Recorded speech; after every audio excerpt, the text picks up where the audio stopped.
cuidar de pessoas vai muito além do consultório. Existem histórias, escolhas, desafios e conversas que também fazem parte da saúde.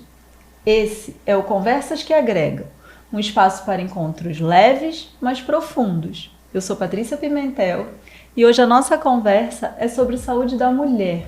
Com ela, que tem a medicina chinesa como base, que é acupunturista e que nos acolhe como ninguém. Sempre com seu chazinho. Carla Anjos, bem-vinda! Muito feliz de fazer esse bate-papo com ela, essa conversa para todo mundo ouvir. Conta pra gente, dentro da sua trajetória, o que te levou para a saúde da mulher? Estou muito feliz com o convite, até porque eu acredito que os grandes feitos da vida começam com pequenas ou longas conversas, né? Patrícia, eu acredito que nós nascemos repletos de dons, mas tem sempre aquele que se destaca, né? Eu brinco que o meu filho, ele tem o dom da comunicação, então, tanto verbal como escrita, ele fala muito bem. Eu já tenho o dom da escuta, né? Então nas conversas eu ouço muito mais do que eu falo. E desde a minha infância, eu sempre fui assim. Eu adorava ouvir a história dos meus avós. A minha avó contava histórias, acho que umas 100 vezes a mesma história. E cada vez que ela contava eu conseguia assim algo a mais, saber um pouquinho mais dentro do mesmo contexto. E eu morava numa cidade que, embora fosse uma cidade grande, né, tinha um armazém, assim, a uma quadra. E sempre que a minha mãe me pedia para ir buscar alguma coisa, eu tinha que ir correndo, porque eu gostava de parar na frente de cada casa, porque eram muitos idosos. E aí cada um tinha uma história para me contar, né? E aí falavam que tinha acontecido algum tempo atrás, relembravam alguma coisa, né? Ou tinham algo novo que tinham descoberto, queriam me falar. Então, eu sempre vivi na correria para poder ouvir todas as histórias. E quando eu escolhi a enfermagem, que é a minha primeira formação, dentro da graduação, eu tive a grata surpresa de conhecer a acupuntura. Eu já tinha ouvido falar, mas não tinha ideia do que era. E dentro de uma disciplina de práticas integrativas, eu vi que essa ciência, essa forma de tratar, era muito parecida comigo, porque ela primeiro ouvia. E depois ela ia pensar em que forma cuidar do outro. Você consegue dizer que foi uma chavinha que virou quando você conheceu a acupuntura, você falou, é isso que eu quero pro resto da vida? Ou ainda não foi tão assim? Eu tive certeza ali. Tanto que eu estava no 4º período da faculdade, eu já comecei a procurar onde eram os locais que tinham a pós-graduação em acupuntura. Na época, existia um local em Santa Catarina e uma outra escola em São Paulo. E o ambulatório da faculdade onde eu me formei, ele trabalhava com práticas integrativas. E aí eu consegui um estágio, fazia o estágio ali. E ali eu consegui ter certeza, né? Eu queria aquilo, eu queria poder ouvir as pessoas e relembrar que, na verdade, o processo de saúde, a cura, ela depende muito mais de nós do que do outro, né? E que, de uma forma natural, a gente foi ensinado a terceirizar a nossa saúde. Né? Sim, total. Deixar que o outro cuide. Você escolheu uma base que acolhe, porque a enfermagem é isso, né? O acolhimento é a nossa linha de frente, né? Eu como médica, as pessoas falam médico, meu Deus, a valorização que o enfermeiro tem ali na beira do leito é inexplicável, né? O cuidado direto que ele tem com o paciente. E aí quando você entra com a acupuntura, é um novo caminho de acolhimento. Você percebeu isso também? De acolhimento no sentido de que aqui eu vou conseguir agir lá do jeito que eu quero.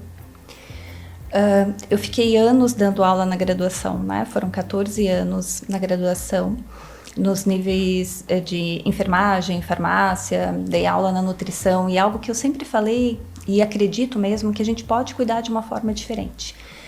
Tive alguns anos na área hospitalar e foi um local que, embora eu gostasse, me frustrava muito, porque a gente não podia ter o tempo de ouvir o outro, né? Tá. Você tomava primeiro uma decisão para aliviar um sintoma, mas não conseguia compreender realmente o que aquele ser... A profundidade, sim. O que realmente ele precisa, sim. Né? Eu alivio a febre, eu alivio a dor, mas será que é o mais importante para ele nesse momento? E na maioria das vezes a gente sabe que não é. É a escuta, né? E com o desenvolvimento do meu trabalho, né, com a especialização em acupuntura, eu comecei a desenvolver mais isso, a perceber que eu podia, dentro do que eu faço, ouvir muito mais e entender o que as pessoas podiam me explicar sobre o que elas sentiam, né? O que o corpo delas estava falando. E que não seria um contato só, já sai do contato hospitalar, já vira uma linha mais próxima, né? Que é uma linha de consultório, que é um encontro, um segundo encontro, onde você vai podendo realmente conhecer o paciente mais profundamente. Eu tive a oportunidade, Patrícia, de ir para a China. E até porque aqui, quando a gente fala de ambiente hospitalar, é muito diferente, né? E tu trouxe isso, né? No consultório é diferente do hospital. Sim. Porque o hospital a gente tem um contato que acaba sendo um pouco mais limitado pelo número de atendimentos que nós temos.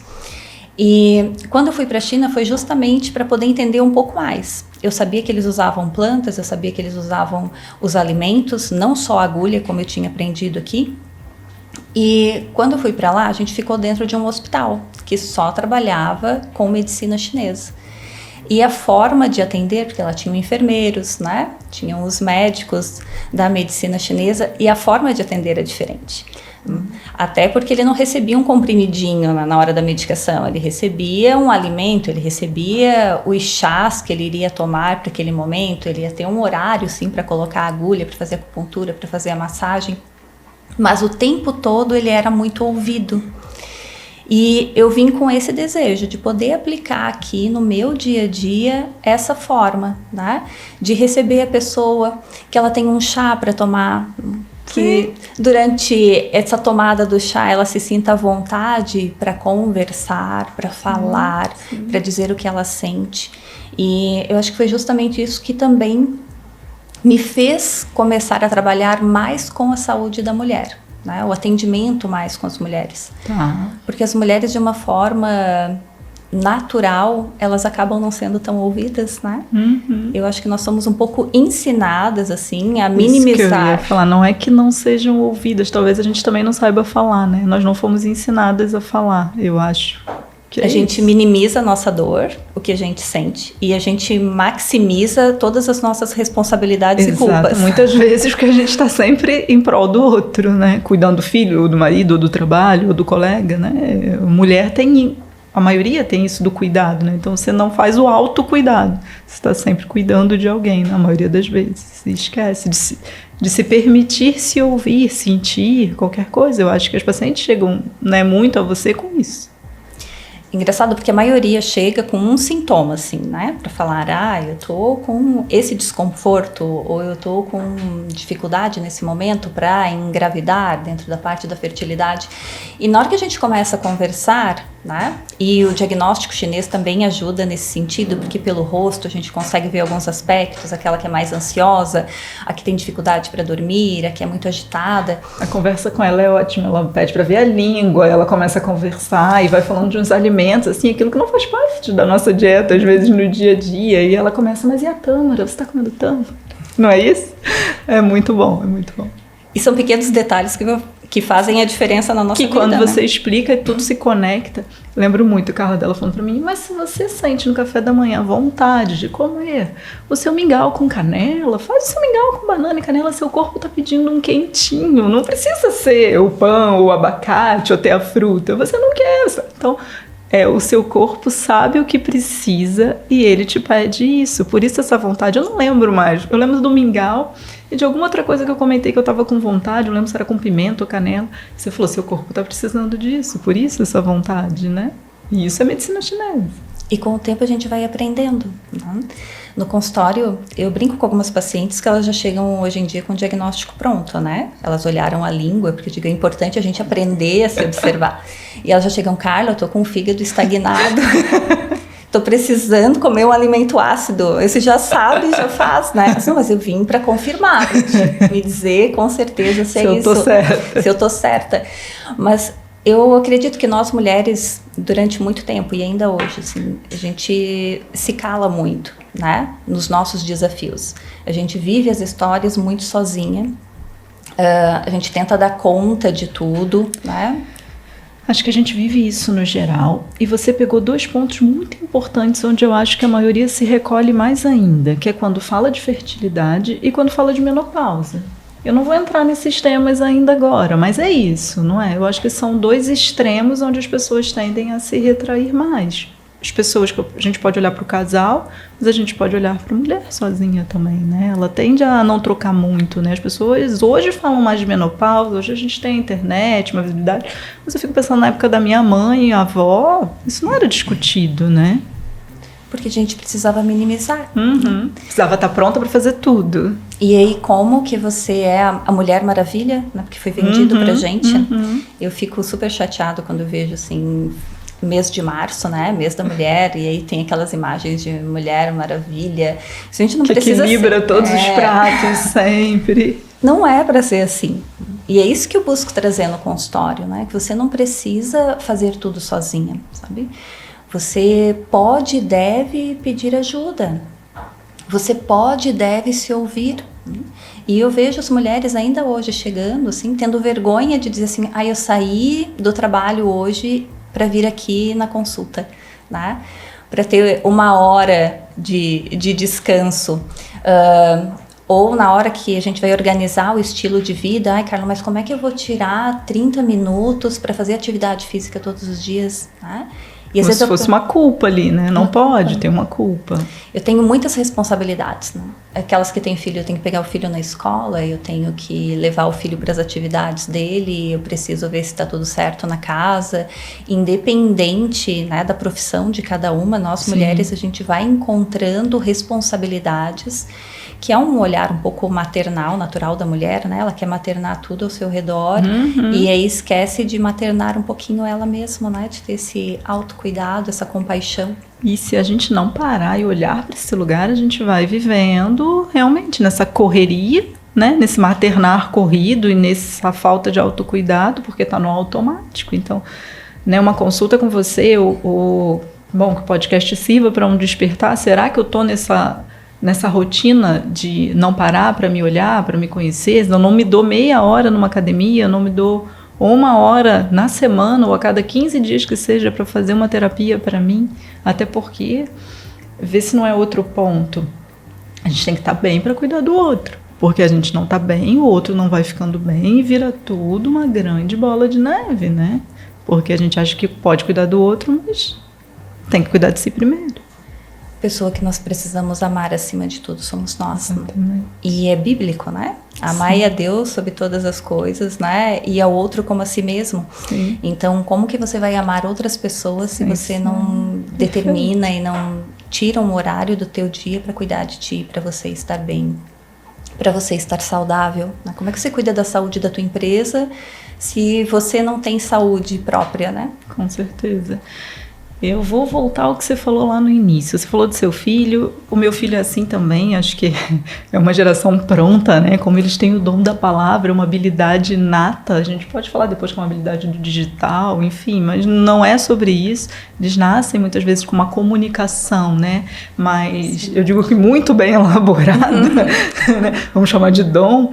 E eu percebo em mim, e não sei se você percebe isso em outras mulheres, e há pouco tempo que eu acho que me dei conta disso, de que diferente de você eu não ouvia. Então eu tenho sempre a sensação de que a maioria das pessoas são pouco auditivas, ou porque eu sou mais sinestésica, eu sempre fui muito visual, eu sempre precisei escrever para aprender, né? O desenho me fixava muito mais do que ouvir. Até que eu percebi que eu assistia podcast, eu não ouvia podcast. Então eu comecei racionalmente a treinar o meu ouvido, colocando no carro, estando na cozinha fazendo alguma coisa, não precisava ficar a tela ali para eu ver, desligava, né, baixava a tela para treinar o meu ouvido. Isso foi um treinamento para mim, o que para você não, né? Você já sentou aqui falando que isso naturalmente estava na Carla.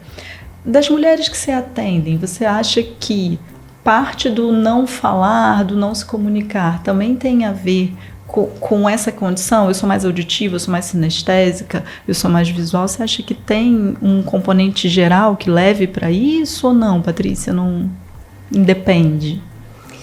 A gente tem públicos femininos muito variados, Patrícia. E o que eu vejo na atualidade, no público assim que eu mais atendo, né, que é 35 a 50 anos, é que as mulheres, elas estão, que a gente fala na medicina chinesa, né, com uma energia yang muito aflorada, que eu não vejo tanto nas meninas mais jovens, né, eu atendo adolescentes, e elas já estão com uma energia um pouco diferente hoje. Eu acho que naturalmente, talvez a forma social, né, da sociedade que a gente foi criado, em que você precisava desenvolver muitas habilidades, né? A mulher, ela ficou com uma energia muito masculina, muito yang. Então a mulher está muito no fazer, né? Eu preciso fazer. No momento em que eu paro para ouvir, parece que é um pouco errado. Tanto que eu acho que eu sofri muito bullying na minha vida a respeito disso, né? Eu lembro quando eu me mudei para Florianópolis, vou fazer 19 anos, e eu iniciei numa empresa e eu assumi um cargo de coordenação, assim, logo no início, e eu lembro da diretora, ela assim, acho engraçado até eu ter te aceitado nesse cargo, né, porque foi uma indicação de uma outra colega, e ela, porque nós todas aqui, eram todas mulheres, nós todas falamos muito, a gente é muito agitada, né, e ela assim, aí tu entra na reunião e nossa, ela assim, tem horas que eu olho pra ti, eu não sei se eu fico com vergonha, né, porque tu tá quietinha, ou se eu acho que tu tem que falar mais, ela assim, mas eu acho que tu veio pra dar um contraponto. Perfeito. Né? E eu te fiz essa pergunta justamente porque eu acho que a maioria das pessoas que eu me relaciono são mais parecidas com esse meu perfil, tem esse comportamento, né, e isso nos leva às vezes a falar pouco, porque você não tá acostumada a ouvir, aí eu acho que meio que não tá acostumada a falar e vai guardando as coisas pra si, não tem uma comunicação tão clara sobre os sentimentos. Fico com essa sensação, assim, da minha geração ter um pouco isso à frente, né? E precisando talvez de uma ajuda dentro de um consultório. E não é só a questão do falar, né? Porque às vezes tu tem uma facilidade nessa questão visual, e no momento de falar dos próprios sentimentos é diferente. Sim, total. E de novo vem, que é a questão de que a gente foi um pouco forjada para a ação. Então você tem que agir. E no momento em que você para falar dos teus sentimentos, muitas vezes soa como fragilidade. Eu fiz um atendimento há uns 20 dias e a paciente, na hora que ela sentou, a primeira coisa que ela falou assim, eu não me acho ansiosa, eu acho que eu resolvo todas as coisas com facilidade, né? Ela tem uma empresa grande, eu não tenho dificuldade de manter tudo sob controle. A controladora, aqui, né? Durante a conversa eu olhei a língua dela, se existe uma ansiedade, né? Um vento interno, assim, aí dentro tá tudo muito mexido, muito conturbado. E aí ela falou assim, não, eu acordo muito à noite, aí a gente mudou, colocou alguns chás, ela me mandou uma mensagem, ela, meu Deus, eu não dormia mesmo, eu dormi essa noite, e ela assim, não ouvi barulho nenhum, a minha cachorra latiu, meu marido que falou, eu não ouvi, eu disse, que bom, né? E ela ficou 2 semanas afastada, aí ela retornou, e trouxe essa questão, assim, realmente, eu estava muito agitada. Ela não percebia isso. Achava que era normal, né? E assim, a gente fica nessa bola de neve, né? Eu já tô tão acostumada a pensar no problema que pode vir a acontecer, né? Essa preocupação. Sim. E aí eu já crio 2 soluções para o problema que pode vir a acontecer, né? Então eu tô tão cercada o tempo todo, a minha mente tá tão cheia de pensamento que eu não consigo parar para ver o que eu tô sentindo, né? Será que meu coração tá acelerado? Mas eu nunca paro para denominar emoção, então, nem pensar, né? Será que eu tô feliz? Se eu tô ansiosa? Né? Eu sempre pergunto, falo 5 sentimentos para as pessoas falarem o que elas estão sentindo mais naquele momento. E, em geral, assim, acho que eu nunca fiz uma consulta que a pessoa não pediu para mim repetir pelo menos 2 vezes os sentimentos, né? Eu falo de medo, falo de preocupação, explico cada um deles. Não sei, Carla. Fala de novo, né? O que é essa preocupação, né? O que é esse medo? Então a gente não para para se sentir. Tô com medo de perguntar se eu fiz isso na consulta. A todos fazem. Pelo menos uma vez, assim, a repetição. Que é natural, a gente não para realmente para se perceber. Sim. É um orar e vigiar também, né? Porque a gente vai no dia a dia e esquece. E o orar, às vezes, parece que é tão mais simples, né? Difícil, tá? O vigiar, muitas vezes. Porque, meu Deus, você tá falando isso, eu lembro, quando a gente se mudou, a gente ficou sem sofá, e aí até comprar um sofá, chegar o sofá, ficou um tempo sem sofá, o sofá chegou, parecia que não tinha sofá, porque eu não sentava no meu sofá. Falei, não, tem alguma coisa errada, não dá pra chegar em casa nesse looping, não, tem que sentar no sofá, porque senão não justifica ter um sofá, realmente, né? A que ponto você precisa de uma virada de chave, né? Não é diferente da que chegou e falou que não estava ansiosa. Eu também achava que não estava ansiosa, estava tudo certo, mas a sala estava ali, o sofá estava ali, eu não sentava nele. Não, vou ter que sentar, gastar o sofá, 10 minutos, mas é isso, né? É a forma que a gente tem que perceber de onde está a correria. Para onde eu posso voltar, né? Como eu posso fazer diferente ou desacelerar um pouco, não é? E isso tem uma relação grandiosa com os nossos ciclos femininos, né? Em primeiro lugar, porque a gente é regida por hormônios e a gente quer ter todos os dias a mesma energia, né? Todo dia eu quero estar com a mesma disposição, todos os dias eu quero acordar no mesmo horário, fazer as mesmas atividades e naturalmente nós não funcionamos dessa forma. Uhum. Porque a gente tem ali 3 hormônios mestres que estão naturalmente oscilando durante ali 25 a 30, 32 dias, que é o período do ciclo menstrual.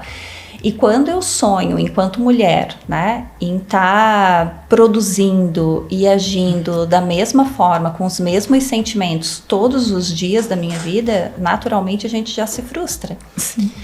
E é o que eu vejo muitas mulheres chegarem, assim, né? Buscando a fertilidade, por exemplo, mas estão chegando em casa e nem percebem que o sofá já não está na sala.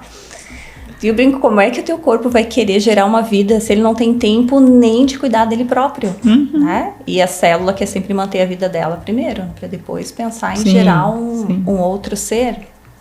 E como eu quero ter longevidade, se a gente pensar em climatério e menopausa, se na verdade as tuas células não sabem nem se vão resistir a esse dia, né? Tu tá ali num agito tão grande, com liberação de cortisol. E eu digo que as nossas células, elas não evoluíram, né? Elas não têm WhatsApp, não têm contato com a internet. Elas ainda são lá da época das cavernas. Então, cada vez que a gente tem um pico de cortisol, é como se o leão estivesse correndo atrás da gente. Estou correndo um risco de vida. Só que na época das cavernas, a gente fugia do leão uma vez no mês, quem sabe, né? Porque tu não saía da caverna ali na hora de risco. E hoje, todos os dias tu corre do leão. E muitas vezes tu corre de manhã, né? Corre à tarde também. Do leão que você tá procurando, né? Que tu tá quase correndo atrás dele pra ele correr atrás de você. Tu cria o leão pra correr dele, né? E acha 2 rotas de fuga e testa as 2 rotas. O teu corpo, ele sente que ele vai ser devorado. Ele acha que ele está correndo risco de vida. E aí, como é que ele vai pensar em longevidade, em manutenção, né? Nos 70 anos, eu quero chegar nos 70 saudável. Se hoje, com 40, eu estou na correria e o meu corpo acha que todos os dias é o último dia. E literalmente esperando o dia seguinte para um dia fazer isso, para um dia olhar para si, para um dia que vai ter tempo. E muitas vezes não vai mesmo, você está certo. Ou vai ter que, não vou dizer correr em dobro, mas vai ter muito mais desgaste depois porque não está olhando para isso ainda jovem, né? Fala um pouco mais pra gente da tua especialidade, do teu dia a dia com a fertilidade. Queria ouvir um pouco mais dessa parte. A fertilidade, eu digo que tudo na minha vida meio assim caiu no colo, sabe? Eu acho que eu sou abençoada nesse sentido. Você acha? A minha irmã sempre falou que eu nasci com o bumbum virado para a lua, né? Ela assim, tudo para mim fica difícil. Para Carla as coisas vão acontecer. Ó a crença. E eu digo que tudo que a gente crê realmente, né? A gente que cocria. Eu acho que as coisas vão surgindo mesmo. E eu um dia li um artigo falando sobre fertilidade. Isso, acho que antes da pandemia, uns 7 anos atrás. E eu fiquei um pouco impactada, assim, eu disse, nossa, olha como tá mudando, né? As dificuldades de fertilidade, porque às vezes tu não tá lidando com esse público, tu não tem noção da imensidade que é. Eu ainda estava na graduação e eu até levei pra gente discutir em sala de aula, né? Como mudava cada geração, como haviam problemas de saúde diferente, o que eu tinha aprendido na faculdade já não era aquilo que era mais prevalente, né, enquanto eu estava ali ensinando. E a partir dali parece que foi aparecendo no consultório. Na época eu atendia menos, né, eu me desloquei para o consultório unicamente assim, na época da pandemia. Foi o meu divisor de águas, assim, momento de olhar para mim e ver, né, o que eu queria. E começaram a aparecer muitas mulheres nessa busca pela fertilidade, que em geral chegavam no consultório com outro sintoma, né? Eu nunca tratei muito dor com acupuntura, com a medicina chinesa. A procura para mim sempre foi maior a nível emocional, assim, ansiedade, sintomas depressivos. E elas chegavam ansiosas e durante a conversa elas sempre falavam, estou tentando engravidar há muito tempo, né? E eu fui estudando ali, vendo que existia, os artigos que tinham publicados, eu disse, não, preciso estudar algo a mais. Aí entrei numa formação de fertilidade integrativa, fiz um mastermind, aí fui vendo dentro da medicina chinesa quem eram as referências mundiais, né? E encontrei uma mulher que trabalha muito bem isso na França, Elisabeth Rochat, fiz um curso com ela, e de uma forma natural, até no QI, né, quem te indica vão chegando as mulheres as tentantes. Foram chegando, conseguindo o seu positivo e foram indicando para outras mulheres. É claro assim, que a fertilidade ela é multifatorial, né? Assim como as dificuldades com a fertilidade também. Mas a gente tem uma relação muito grande, Patrícia, com o estilo de vida que a gente tem hoje. Então, são mulheres que chegam, casais, né? Porque é 50% de cada um. Não dá pra gente dizer, né, que é a mulher que apresenta uma alteração de fertilidade. Hoje, no consultório, eu trato bem meio a meio, né? Muitos homens... Você acaba olhando para esse par também. É preciso, porque até é injusto. Ainda hoje, 2026... eu recebo mulheres que estão buscando a gestação há 1 ano. Solo. Que já fizeram todos os exames possíveis, eu brinco, já foram viradas, né? Do avesso, já fizeram biópsia uterina para ver o que existe ali de alteração, já fizeram todos os ultrassons, exame genético. E o homem não tem nenhum espermograma. Não tem nenhum hemograma, quanto mais um espermograma. Né? E alguns... elas precisam trazer no consultório para que eu convença a fazer o espermograma, né? Porque tem homem que acha que é um exame muito desconfortável, tá? E aí a gente precisa convencer que não, né? É tranquilo, você vai estar sozinho no laboratório, não se preocupa, ninguém vai falar nada, né? Você tem várias pessoas no laboratório, ninguém vai saber o que você vai fazer.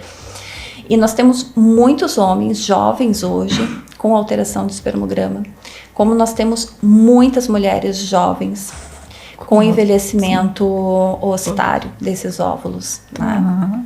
Temos outras alterações, endometriose, endometrite, mas o que eu vejo mais é realmente um reflexo oxidativo, né? Um estresse das nossas células, um envelhecimento precoce a nível celular. O importante aqui é que você nem está falando das pacientes 40 a mais, você está falando das pacientes ainda mais jovens, porque na minha formação a gente se preocupava ali 37, 38 anos, 40 a mais, a gente vê hoje muitas pessoas engravidando nessa idade cada vez mais, mas a questão que você traz é do casal da faixa dos 30 anos. Hoje, o meu maior atendimento são mulheres com menos de 40 anos, homens com menos de 40 anos, com exames que apresentam algum tipo de alteração. Né? Tenho pacientes de 33 que precisam de fertilização in vitro e tenho pacientes com mais de 40 anos que a gente faz alguns ajustes e chegam a uma gravidez natural. Depende muito, realmente, da questão do estilo de vida, né? Quanto mais estressada é essa mulher, e a gente vem nesse nível não só do estresse profissional, assim, o estresse, um estresse físico. Eu tenho uma paciente, ela tá para ganhar o bebê agora, até ontem ela ainda assim, cara, dei uma aliviada no treino de novo. Mas quando ela veio para mim, foi indicação da Fertileuta, ela não conseguia óvulos para coletar para fertilização in vitro. Dentro do estímulo, chegava a fase de estímulo, era feito o ultrassom e não tinha óvulos. E aí dentro da nossa conversa, ela era crossfiteira, assim, então eu fazia um crossfit super puxado, ela corria, mantinha os treinos de musculação, ela e o esposo são atletas. Eu assim, desse jeito, não dá para engravidar. E ela, mas tu acha? Eu não acho, tenho certeza. Se o corpo não entende esse tipo de estresse como saúde, né? Ele tá sofrendo. Com certeza. E eu não vou gerar uma vida se eu tô em sofrimento todos os dias. E às vezes a gente acha que a saúde, né? A gente tem que praticar atividade física. E no fim sempre no limite. Perdeu o limiar, né? Ou eu não faço nada, eu sou sedentária, né? Ou eu treino 3 horas por dia. E a gente reduziu a atividade física. Ela fez ultrassom, apareceram folículos, isso no primeiro mês. E no segundo mês ela estava grávida de forma natural. Olha. E isso que é uma mudança no estilo de vida. E ela fala assim, não mudei quase nada, Carla. Isso é verdade, né? Foi quase nada. Reduziu a atividade física. Depois ela voltou unicamente com a musculação e durante a gestação, né? Uma gravidez super tranquila, porque já era uma mulher que tinha um padrão de saúde, né, equilibrado. Sim. O corpo tem uma memória saudável, né? Mas a gente precisa pensar na questão dos excessos. E que estresse não é só trabalhar. Que alerta você trouxe, sensacional, porque assim, por mais que eu trabalhe nisso, eu também acho que eu não pensaria por aí. E entender que isso tem sido cada vez mais o dia a dia e olhar para essas situações que, não vou dizer que são atípicas, porque eu acho que cada vez estão mais comuns, né? Então as pessoas têm que ter esse alerta mesmo. Me conta, quando você trata essa paciente e enfim, eu vejo as gravidinhas aqui, então eu sei que você acompanha toda a gestação. Como é que elas estão funcionando no pós? Eu estou perguntando por quê? Porque eu atendo algumas pacientes suas, a gente tem pacientes em comum, e tem pacientes que não vieram da Carla, mas que no puerpério eu indico. Falo, olha, se você tem um perfil, você pode procurar uma acupuntura, vai, tem a Carla. E eu vejo que muitas vezes elas não chegam até você, e a gente dá algumas opções, porque elas precisam ter um olhar para elas, um autocuidado, e não acontece. Você consegue me dizer se elas realmente param, voltam? Como é que funciona? Eu sei que algumas voltas, que já são sua paciente, estão sempre por aqui, mas como é que a gente consegue trazer essa paciente? Eu tenho essa dificuldade, assim, de que no puerpério ela olhe para ela com esse olhar, com esse cuidado. Patrícia, o que eu percebo também, né? São poucas as mulheres que chegam para mim no puerpério e que não eram minhas pacientes antes. Não são? As minhas, elas permanecem. Até porque a gente já faz um preparo, sim, né? Tu acompanha ela já reconhece os benefícios, ela sabe que ela precisa voltar, né? A gente sabe quando a gente para de ir na Carla e precisa voltar para Carla, né? E tu acompanha elas, né, nessa fase do puerpério. E eu sou mãe, eu brinco, é a fase enlouquecedora da vida da gente, né? Porque às vezes a gente quer devolver no serviço de atendimento ao consumidor, mas não tem como devolver o bebê. É teu, né? Sim. E eu falo para elas em consultório, enquanto elas ainda estão na gestação, que é um preparo também para o puerpério, né? Eu brinco que é uma visita que não vai embora. Você vai receber a visita, por mais que você ame, vai mudar a rotina da tua casa. Tá. E ela não vai embora. Nasce uma nova família, tudo novo. Você precisa se adaptar, né? Então, eu tenho algumas médicas que encaminham essas pacientes, né, que são pacientes dela, que não buscaram a fertilidade comigo e vêm só para o estímulo de parto. Ali eu já preparo, né, eu falo sobre essa questão do puerpério, da importância de ter um tempo para ela, porque a mulher, ela se torna, e é uma questão hormonal também, né, ela coloca todo o olhar dela em cima desse bebê, desse cuidado com esse bebê, e ela se esquece dela própria.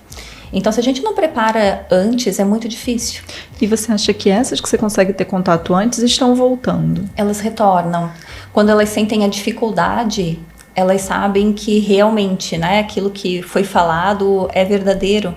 Eu, assim, antes de ter algo, né, que possa levar a uma depressão pós-parto, que possa levar a uma dificuldade que você tenha de cuidar do seu próprio bebê, da sua vida, da sua casa, né? Procura ajuda antes. Porque às vezes elas se sentem inferiores também. Mas eu não consigo cuidar de um bebê, né? Um ser tão pequeno. Assim, gente, é um ser pequeno que vale por uns 10 adultos, exatamente. Né? Não dá nem para comparar com nada, é um amor que transcende, então ela tem uma transformação de vida ali, né, e que não dá pra gente mensurar. Eu tento fazer isso na consulta pré-natal, o obstetra tenta, a gente manda para você, e a minha vontade é de gritar para que todas procurem, porque a gente sabe dos benefícios que ela vai ter, né, o quão melhor ela vai estar para aquele bebê, para aquele pai, para aquela família, se ela estiver bem, do que se ela não olhar para ela, né? Então, eu trago isso porque eu percebo que elas precisam dessa ajuda, que todo mundo está falando que elas precisam, mas que elas não conseguem ir até, né? Fica uma barreira que não deveria existir, mas... E eu conto a minha história, porque eu fiz o papel da heroína, assim, né? Tentei inicialmente. Eu tinha 3 vínculos trabalhistas na época, e em um dos locais, eu disse, não, com 15 dias eu volto. E eles, tu volta, Carlos, com certeza. E eles arrumaram toda a minha sala para colocar o berço do bebê, né? E eu tinha certeza, imagina, sou acostumada, trabalhei em centro obstétrico, né? Vou tirar de letra um bebê. 15 dias... A pediatra também achava isso. 15 dias, dava meio-dia, não tinha nem tirado o pijama, né? Era só um bebê, mas eu não dava conta. E eles iam lá em casa para mim assinar os papéis, né? Os documentos que precisavam da minha assinatura, os alunos iam lá para tirar alguma dúvida, porque eu estava na coordenação, porque eu não conseguia sair de casa. Sim. E eu estava desesperada, né? Por isso a gente quer tanto que elas nos escutem. E assim, é importante que a gente pense nisso antes e veja isso como um processo natural, né, Paty? Que é natural ter medo. Que é uma fase, que vai se diluir, umas antes, outras depois, mas é uma fase que ela vai passar. Então, naquela fase, a gente precisa que ela olhe para ela, né? Eu sempre falo isso para a gente, vai melhorar, mas eu preciso que vocês olhem para vocês agora. Não adianta ser quando ele estiver com 1 ano, com 2. Sempre é tempo, mas por que você vai deixar para depois, né? A ajuda que você pode ter agora, né? O conforto interior que você vai ganhar com essa consulta, com essa conversa, né? Porque é um conjunto. Tem o tratamento, mas como você falou, tem muito da escuta, né? Porque muito do que elas precisam ali que eu identifico é de um acolhimento, é de uma escuta. Então vai num ambiente seguro. Carla é um ambiente seguro.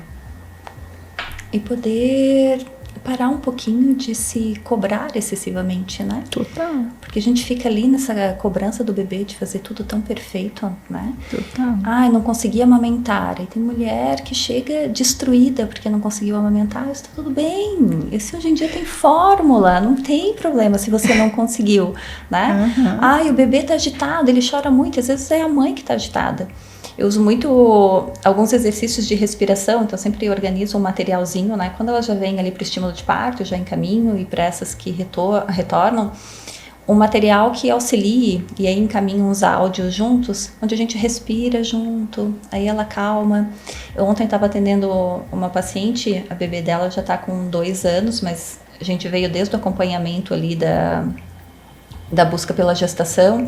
E eu falando de novo a respeito da respiração, ela disse, não, Carla, eu uso, e eu percebo isso com ela. Quando ela tá agitada, que ela não quer dormir, eu deito ali com ela, e aí eu começo a fazer a respiração lá do 4x4, e ela dorme.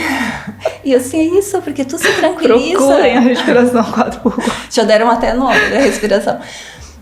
Se tu se tranquiliza e de forma natural, né? O teu bebê também fica mais tranquilo. Sim. É um reflexo direto, né? Nós somos... O bebê sente o que a mãe sente o tempo inteiro, né? Você falou agora do puerpério ali, da amamentação. Eu sei que, enfim, te acompanhei ali na época do empreender, na época dos chás. Eu vou pedir para você falar um pouquinho disso, porque eu sei que a Carla quer sempre, né, facilitar, que a paciente sai daqui com um mimo, com um chazinho, com tudo. Me conta, esse empreender, esse chá que você trouxe, partiu de uma demanda delas, partiu de uma necessidade da Carla de querer empreender? Conta um pouquinho disso pra gente. Eu acho que a base do nosso bem-estar, ele começa com atividade física e alimentação, né? E aí se a gente ajusta ali, e isso é um pilar da medicina chinesa, depois a gente entra com a acupuntura. É como se estivesse fazendo um bolo, né? Eu tenho uma boa massa, um bom recheio, e aí a cobertura é só para ficar bonitinho, certo. E a acupuntura é o enfeite. Então, o alimento na medicina chinesa, o chá entra como alimentação, né? Eles chamam de cozido, né? Ele é um cozido, esse fitoterápico. E eu utilizo muito os chás, tanto que cada consulta, né, vocês são recebidas com um chazinho. Eu acho que isso é acolhedor, isso estimula. Eu tinha pacientes que não tomavam chá e hoje elas chegam ali e tomam um chazinho. Quando eu abro a porta que elas estão com café, né, elas já vêm com uma desculpa. Eu só peguei porque achei que tu ia demorar. Você não precisa, pode tomar o café também. Mas o chá, ele é terapêutico.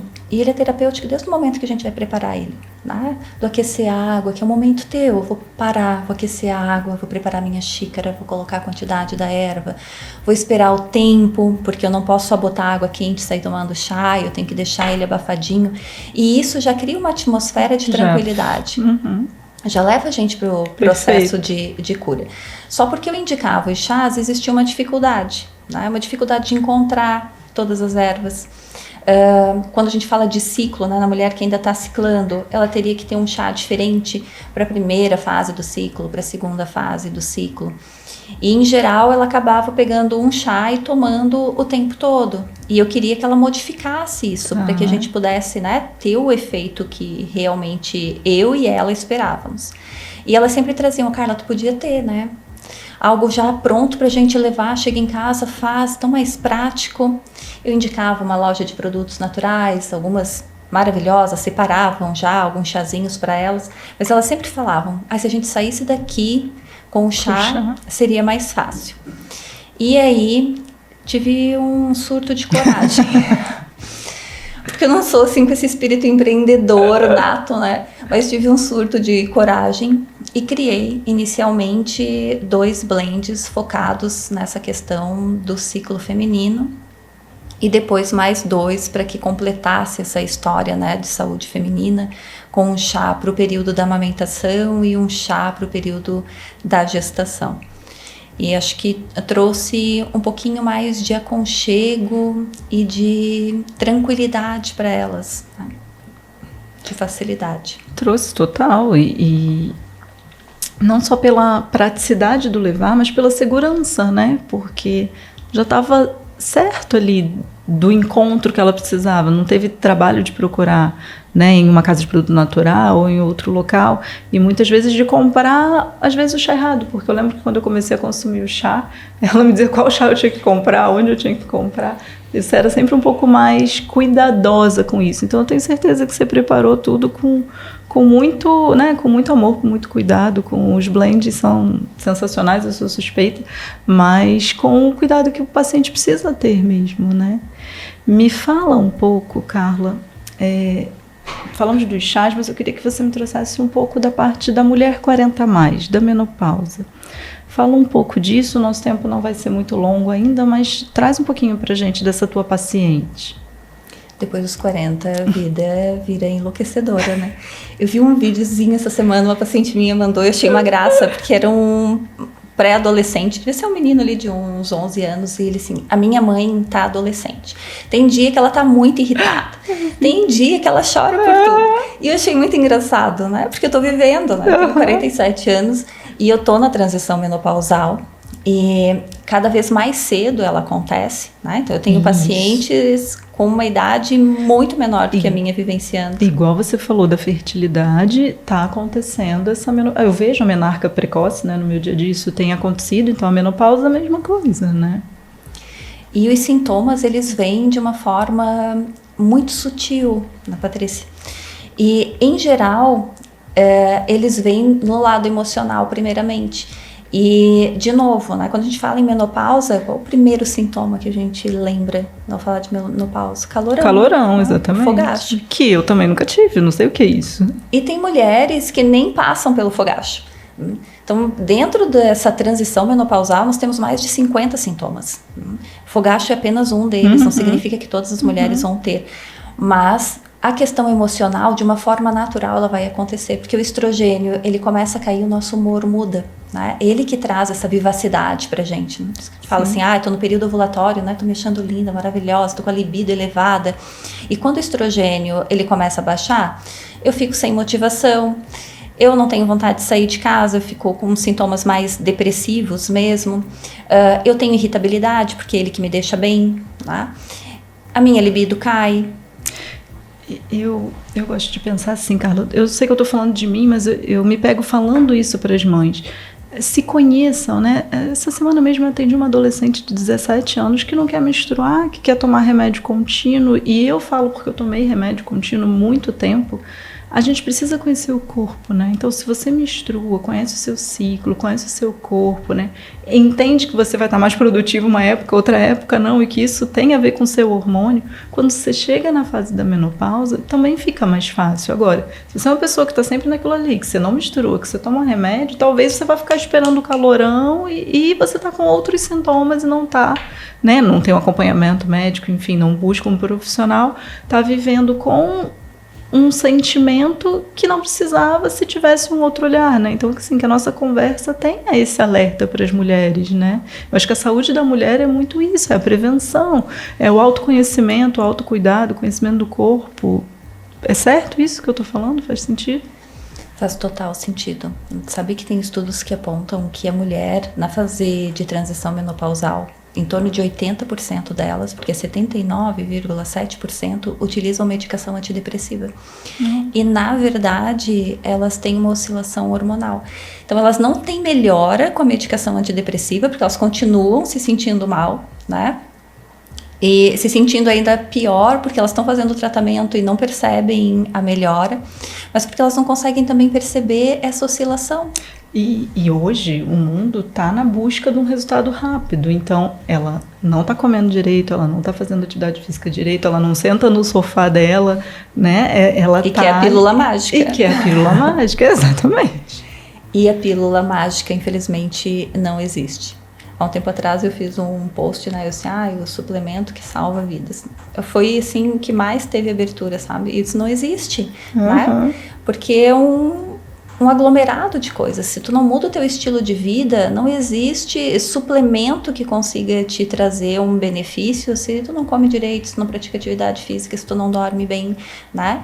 E nós, mulheres, precisamos estar atenta para isso. A gente precisa dormir bem, a gente precisa acordar descansado, a gente precisa ouvir o nosso corpo, né? Ele tem o direito de ser ouvido, ele é o nosso maior aliado, o tempo todo ele fala de todas as alterações, ele é o primeiro a se manifestar e dizer, olha, algo de ruim vai acontecer, né? Tô te dando sinais. Tô te dando sinais. Os orientais falam que antes de aparecer uma doença, o teu corpo deu sinal 5 anos antes. Ele foi mostrando, ele vai mostrando até o momento que ele não aguenta mais e realmente ele adoece. Né? Se a gente para e se ouve, a gente teria uma vida tão mais saudável, longínqua, tranquila. Eu nem vou te perguntar de longevidade, eu tinha anotado aqui longevidade, mas eu acho que nós já falamos bastante, né? Eu quero saber, pra gente finalizar, a Carla, como você escolhe o profissional que cuida de você? Pra gente falar um pouco do profissional da saúde, como você faz essa busca, essa escolha? Porque você tem quem cuide de você também. A gente precisa. Com certeza. Para cuidar, a gente também precisa se cuidar. Eu escolho o profissional que me escuta. Simples assim. Né? Para cuidar de mim, primeiro, eu preciso me sentir acolhida. Eu tenho que sentar aqui na frente. Eu preciso que ele olhe para essa história. Né? Te escute com atenção, obviamente. Não para o sintoma. E é esse profissional ganha meu coração, né? Eu acho que é o nosso direito divino, né? De ser ouvida e de ser compreendida. Com certeza. Carla, agregar saúde e bem-estar para você, o que é? Eu sei que você faz isso por você, eu sei que você faz isso pela sua família, mas se eu tiver que te perguntar, agregar saúde e bem-estar para você é? Agregar já é uma palavra que eu gosto, né? Porque é uma palavra que não divide, né? Ela soma. Sim. E eu acho que agregar a saúde e bem-estar é justamente isso. É um ambiente em que tu pode manifestar o teu saber, né? Que tu pode mostrar o que o teu corpo está mostrando. Porque quando a gente agrega, né, a gente não separa as ferramentas, né? A gente une elas. Perfeito. Até porque a saúde não se faz sozinha, né? Ela se faz no coletivo. Com certeza. Muito mais fácil e muito mais longe chegamos no coletivo, né? Ai, que delícia conversar com você. Muito obrigada. Ai, agradeço. Tanta inspiração, tanta transformação. Quero te agradecer. A Carla já está aqui no Agregar há quase 5 anos, eu acho. A Carla já está aqui há bastante tempo. E a gente tem uma troca, eu sou paciente. Então, para mim, é uma honra ter conversado um pouco com ela, porque eu sei o quanto você é presente, o quanto você cuida. Deixa o seu arroba, vai estar aparecendo aqui pra gente, Carla Anjos, Saúde da Mulher, correto? Correto. E eu queria te agradecer, de verdade, por toda a sua entrega, por ter participado conosco. Também agradeço o convite, adorei. E que muitas pessoas apareçam para serem cuidadas por você. Muito obrigada. Obrigada também. Encerramos aqui mais um Conversas que Agregam. Não percam, comenta com a gente se gostar, nos dê inspirações, né? O objetivo é que as pessoas terminem de assistir e fiquem com alguma reflexão e principalmente com alguma transformação. Muito obrigada.